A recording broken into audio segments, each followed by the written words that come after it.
दोस्तों नमस्कार, मेरा नाम है अनूप आकाश वर्मा और आप देख रहे हैं द रिपोर्टर हिंदी। पश्चिम बंगाल विधानसभा चुनाव 2026 में उत्तर बंगाल की 54 सीटें इस बार पूरे राज्य की राजनीति का डिसाइडिंग जोन बन चुकी है। यहां कांग्रेस का उभार सबसे दिलचस्प फैक्टर के रूप में सामने आ रहा है। 2021 में ये पूरा इलाका भारतीय जनता पार्टी बनाम ऑल इंडिया तृणमूल कांग्रेस की सीधी लड़ाई का मैदान था, लेकिन 2026 में हालात बदल चुके हैं। लेफ्ट का पारंपरिक वोट बैंक जो लंबे समय तक इस क्षेत्र में प्रभावी रहा, अब बड़े पैमाने पर कांग्रेस की ओर शिफ्ट होता हुआ साफ तौर पर दिखाई देता है। यही वजह है कि अब उत्तर बंगाल में मुकाबला बाइपोलर नहीं बल्कि ट्रायंगुलर हो गया है और कांग्रेस 8 से 12% वोट शेयर के साथ कई सीटों पर परिणाम बदलने की स्थिति में है। अगर जिलेवार और सीटवार समीकरण को समझें तो सबसे पहले कूच बिहार, जहां पर 9 विधानसभा सीटें आती हैं, दिनहाटा, तूफानगंज, माथाभांगा, सिताई, कूच बिहार दक्षिण, कूच बिहार उत्तर, नटाबाड़ी, सिटलकुची, मेखलीगंज, यहां राजवंशी, एससी और सीमावर्ती वोट काफी निर्णायक है। 2021 में कई सीटों पर जीत का अंतर बहुत कम था। अब कांग्रेस इन सीटों पर 6 से 10% वोट लेकर बीजेपी के कोर वोट में सेंध लगा रही है, जबकि टीएमसी का ग्रामीण आधार भी प्रभावित हो रहा है।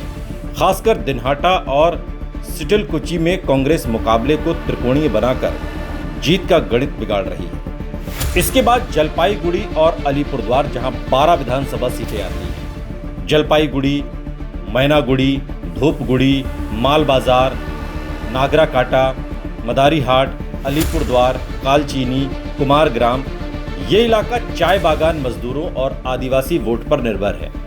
यहाँ लेफ्ट का मजबूत कैडर हुआ करता था एक जमाने में, लेकिन वो अब कांग्रेस की ओर झुकता हुआ जुड़ता हुआ दिखाई देता है। नतीजा ये है कि धूपगुड़ी, मालबाजार और अलीपुरद्वार जैसी सीटों पर कांग्रेस 8 से 12% वोट लेकर बीजेपी को नुकसान पहुंचा रही है, जबकि टीएमसी को भी सीधा फायदा नहीं मिलता दिखता। मुकाबला पूरी तरीके से खुला हुआ है। टीएमसी, बीजेपी, कांग्रेस कोई भी जीत सकता है। दार्जिलिंग, कलिम्पोंग की बात करें, जहां 5 विधानसभा सीटें आती हैं। दार्जिलिंग, कर्सियांग, कलिम्पोंग, माटीगाढ़ा, नक्सलबाड़ी, फांसीदेवा, यहां गोरखा राजनीति, पहाड़ी बनाम मैदान का समीकरण और स्थानीय दलों का असर रहता है। कांग्रेस यहां परंपरागत रूप से कमजोर रही है, लेकिन 2026 में शहरी और मध्यम वर्ग के वोट में उसे हल्की बढ़त मिलती दिख रही है। माटीगाड़ा, नक्सलबाड़ी और फांसीदेवा में कांग्रेस की मौजूदगी ने टीएमसी और बीजेपी दोनों के समीकरण को जटिल बना दिया है।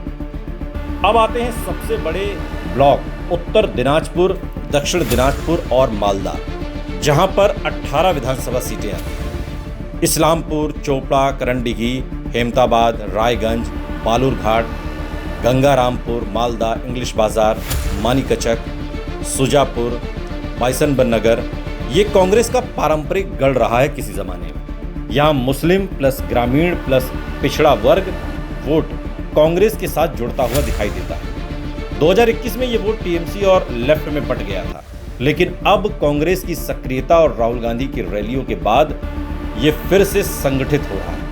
सुजापुर, मालदा, इंग्लिश बाजार और इस्लामपुर जैसी सीटों पर कांग्रेस सीधी जीत की स्थिति में दिखाई दे रही है, जबकि कई सीटों पर वो टीएमसी और बीजेपी दोनों का खेल बिगाड़ रही है। सिलीगुड़ी कॉरिडोर, जहां 4 विधानसभा सीटें आती हैं, सिलीगुड़ी, डाबग्राम, फुलबाड़ी, फांसीदेवा, माटीगाड़ा, ये शहरी और व्यापारिक क्षेत्र है।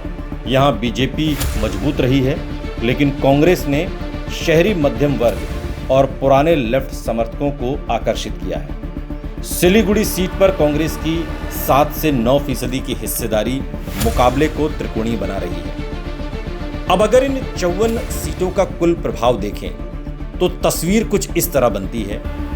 सीधी जीत की स्थिति में कांग्रेस 5 से 8 सीटें, मालदा, इस्लामपुर, सुजापुर कुछ सीमावर्ती सीटें, कड़ी टक्कर में 10 से 12 सीटें, त्रिकोणीय मुकाबला बनाकर असर डाल रही जो सीटें हैं वो 25 से 30 हैं, और जो कुल असर है वो बीजेपी को 10 से 15 सीटों का नुकसान और टीएमसी को 8 से 12 सीटों का नुकसान और 20 प्लस सीटों पर रिजल्ट पूरी तरीके से अनिश्चित है। कोई भी जीत सकता है।